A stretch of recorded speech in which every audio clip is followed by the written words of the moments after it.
Belgium versus Slovakia പോരാട്ടം. അങ്ങനെ euro കപ്പിൽ മറ്റൊരു അട്ടിമറി പോരാട്ടം നടന്നിരിക്കുകയാണ്. സ്ലോവാക്യ ബെൽജിയത്തെ പരാജയപ്പെടുത്തിയിരിക്കുന്നു. ഒഫീഷ്യലി നമ്മൾ തീർച്ചയായിട്ടും ബെൽജിയത്തിന് സിമ്പിളായിട്ട് ജയിച്ച് കയറാൻ പറ്റുമെന്ന് വിചാരിച്ചൊരു മത്സരമായിരുന്നു സ്ലോവാക്യക്കെതിരെയുള്ളത്. പക്ഷേ എന്ത് പറയാൻ, ബെൽജിയത്തെ അവർ തീർത്തിരിക്കുകയാണ്. ഇന്നലത്തെ മാച്ചിൻ്റെ കുറച്ച് കീ മൊമെൻറ്റ്സിനെ കുറിച്ച് നമുക്ക് സംസാരിക്കേണ്ടതുണ്ട്. ആദ്യം തന്നെ മത്സരത്തിൻ്റെ സെക്കൻഡ് മിനിറ്റ്, അതായത് രണ്ടാം മിനിറ്റ് തന്നെ ലുക്കാക്കുവിന് നല്ലൊരു ചാൻസ് ലഭിക്കുന്നുണ്ട്. അതായത് പെനാൽറ്റി ബോക്സിൽ നിന്ന് ഡിബ്രൂയിൻ്റെ ഒരു ഷോട്ട് വരുന്നു, അത് ഗോൾ കീപ്പർ തട്ടുന്നു. നെക്സ്റ്റ് ടൈം ലുക്കാക്കു ഷോട്ട് എടുത്തെങ്കിലും അത് ഗോളൊക്കെ കഴിഞ്ഞില്ല, അത് ഗോൾ കീപ്പർ തട്ടിയാക്കിയിട്ടാണ് ചെയ്തത്. അങ്ങനെ സെക്കൻഡ് മിനിറ്റ് തന്നെ അവർക്ക് ലീഡ് ചെയ്യാനുള്ള ഒരു അവസരം അവിടെ നഷ്ടപ്പെടുകയാണ്.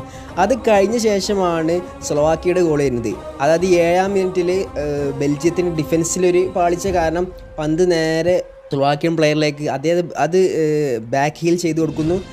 ഒരു താരം ഷോട്ട് അടിക്കുന്നു, അതുപോലെ തന്നെ അത് റീബൗണ്ട് ആകുന്നു. അതിന് ശേഷമാണ് അവരുടെ ഇവാൻ സ്രാൻസ് എന്ന പ്ലെയർ അത്രയും ഡിഫിക്കൽട്ടായ ഏരിയയിൽ നിന്ന് ആ ഷോട്ട് തീർക്കുന്നത്. അത് കൃത്യമായിട്ട് തന്നെ അത് ബെൽജിയത്തിൻ്റെ വലയിലേക്ക് എത്തുന്നു. അങ്ങനെ മത്സരത്തിന് 7-ാം മിനിറ്റ് തന്നെ ബെൽജിയത്തിനെതിരെ ഒരു ലീഡ് എടുക്കാൻ സ്ലോവാക്യ സാധിച്ചു. ആ ലീഡിലാണ് 97 മിനിറ്റ് വരെ ബെൽജിയം പടയെ അവർ പിടിച്ചു നിർത്തിയത്. അത് തീർച്ചയായിട്ടും അവരുടെ ഡിഫൻസിനെ നമ്മൾ വലിയ രീതിയിൽ പ്രശംസിക്കേണ്ടതുണ്ട്. അതിനുശേഷം ലുക്കാക്കുവിന് നല്ലൊരു ചാൻസ് അവിടെ വരുന്നുണ്ട്. 41-ാം മിനിറ്റിൽ ലുക്കാക്കുവിന് തേടിയൊരു പന്തെത്തുന്നുണ്ട്, പക്ഷേ അതൊന്നും അദ്ദേഹത്തിന് ഗോളാക്കാൻ സാധിച്ചിട്ടില്ല. അങ്ങനെ സെക്കൻഡ് ഹാഫിലേക്ക് മത്സരം വരുന്നു. സെക്കൻഡ് ഹാഫിൽ കുറച്ചുകൂടെ ഒരു ഉണർന്ന് കളിക്കുന്ന ബെൽജിയത്തെ നമുക്ക് കാണാൻ സാധിച്ചത്. ഒഫീഷ്യലി ഡോങ്കു ഒക്കെ നല്ല രീതിയിൽ പെർഫോം ചെയ്യുന്നു. അതായത് വിങ്ങറുടെ മാക്സിമം സ്ലോവാക്യൻ ഡിഫൻസിനെ ബീറ്റ് ചെയ്യാൻ ശ്രമിക്കുന്നുണ്ട്, പക്ഷേ അതൊന്നും ഫിനിഷിങ്ങിൽ എത്തുന്നതിൽ ഡോങ്കു പലതവണ പരാജയപ്പെട്ടിട്ടുണ്ട്. അങ്ങനെയാണ് 61-ാം മിനിറ്റിൽ ഡോങ്കുവിൻ്റെ വിങ്ങിലൂടെയുള്ള ആക്രമണം. അത് സ്ലോവാക്യ ഡിഫൻസിന് അദ്ദേഹത്തെ ഡിഫെൻസ് ചെയ്യാൻ കഴിയുന്നില്ല. അത് പന്ത് നേരെ പോസ്റ്റിലേക്ക്, അതായത് ഫോർവേഡിലേക്ക് നൽകുന്നു. പക്ഷേ അത് ഫിനിഷ് ചെയ്യുന്നതിൽ ബെൽജിയം വീണ്ടും പരാജയപ്പെടുന്നു. അതായത് അവരുടെ 16-ാം നമ്പർ ജേഴ്സി അടിച്ച ആഴത്തിന് ബെൽജിയത്തിന് വേണ്ടി ലീഡ് നേടിക്കൊടുക്കാൻ പറ്റിയ നല്ലൊരു അവസരമായിരുന്നു അത്. പക്ഷേ ആ ഫസ്റ്റ് ടൈം ഷോട്ട് നഷ്ടപ്പെടുത്തിയത് കൊണ്ട് ആ ഷോട്ട് എടുക്കുന്നു. അതുപോലെ തന്നെ സ്ലോവാക്യൻ കീപ്പർ അത് തട്ടിയകറ്റുന്നു. തീർച്ചയായിട്ടും ഈ മത്സരത്തിൽ പല തവണ ബെൽജിയത്തിന് വിലങ്ങ് തടിയാകുന്നത് സ്ലോവാക്യൻ ഗോൾ കീപ്പറാണ്. നമ്മൾ ഗോളാകുമെന്ന് വിചാരിച്ച ഒരുപാട് അവസരങ്ങൾ അദ്ദേഹം തട്ടിയകറ്റി. അതുപോലെ തന്നെ ട്രൊഷാർഡിൻ്റെ ഒരു കിക്ക് ഉണ്ടായിരുന്നു. അതായത് സെക്കൻഡ് ഹാഫിൽ ഡിബ്രൂയിനും ലുക്കാക്കും നല്ല രീതിയിൽ കമ്പൈൻ ചെയ്ത് കളിക്കുന്നു.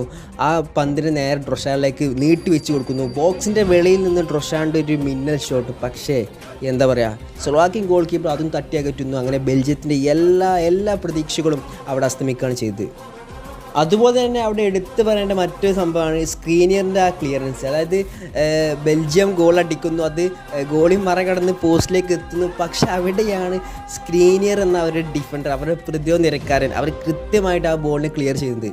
അതൊക്കെ തീർച്ചയായിട്ടും ബെൽജിയത്തിൻ്റെ നിർഭാഗ്യം എത്രമാത്രം ഉണ്ട് നമ്മൾ പറഞ്ഞറിയിക്കേണ്ടതായിരുന്നു. കാരണം ഗോളിയും മറികടന്ന് പന്ത് പോസ്റ്റിലെത്തുന്നു, പക്ഷേ അവിടെ അവരുടെ സ്ലോവാക്യൻ ഡിഫൻഡർ സ്ക്രീനിയർ വന്ന് അത് മികച്ച രീതിയിൽ പ്രതിരോധം ചെയ്യുന്നു. ഒബിഷ്യലി ഇന്നലെ ഒരുപാട് നിർഭാഗ്യങ്ങൾ ബെൽജിയത്തെ പിടികൂടിയിട്ടുണ്ട്. തന്നെ ബെൽജിയത്തെ ഇന്നലെ നിർഭാഗ്യം വലിയ തരത്തിൽ വേട്ടയായിട്ടുണ്ട്.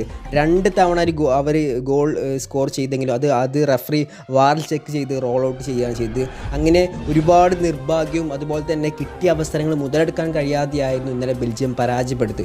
സ്ലോവാക്യയെ കുറിച്ച് പറയുമ്പോൾ അവർ നല്ല രീതിയിൽ കളിച്ചു എന്ന് പറയേണ്ടിയിരിക്കുന്നു. അവർ ആദ്യ മിനിറ്റിൽ 7-ാം മിനിറ്റ് നേടിയ ഗോൾ കൊണ്ട് ബെൽജിയം പടയെ അവസാന മിനിറ്റ് വരെ പിടിച്ചു വെച്ചു. ഡിബ്രൂയിനാണെങ്കിലും ഡോങ്കു ആയാലും അവരെയൊക്കെ ക്ലബ്ബ് തലത്തിൽ പെർഫോം ചെയ്യുന്ന തരത്തിലേക്ക് എത്തിയിട്ടില്ല എന്ന് പറയേണ്ടിയിരിക്കുന്നു. കുഴപ്പമില്ല, മത്സരങ്ങൾ ഇനിയുമുണ്ട്. ബെൽജിയത്തിന് തിരിച്ചു വരാനുള്ളൊരു അവസരമുണ്ട്. കാരണം നമ്മൾ ബെൽജിയത്തിൽ നിന്ന് പ്രതീക്ഷിച്ച് ഇത്തരത്തിലുള്ളൊരു പോരാട്ടമല്ല. കാരണം ഇൻ്റർനാഷണൽ മാച്ചിൽ നമ്മൾ ബെൽജിയത്തിൻ്റെ ഭാഗത്തേക്ക് വരുമ്പോൾ ഒരു കറുത്ത കുതിരകളായി നമ്മൾ കാണുന്ന ഒരു ടീമാണ് ബെൽജിയം. ഒബിയസ്ലി അതുകൊണ്ട് തന്നെ അവർക്ക് നല്ല രീതിയിൽ പെർഫോം ചെയ്ത് നെക്സ്റ്റ് റൗണ്ടിലേക്ക് എത്തേണ്ടതുണ്ട്. സോ അടുത്ത വീഡിയോയുമായി വീണ്ടും വരാം. അതുവരെ ഗുഡ് ബൈ.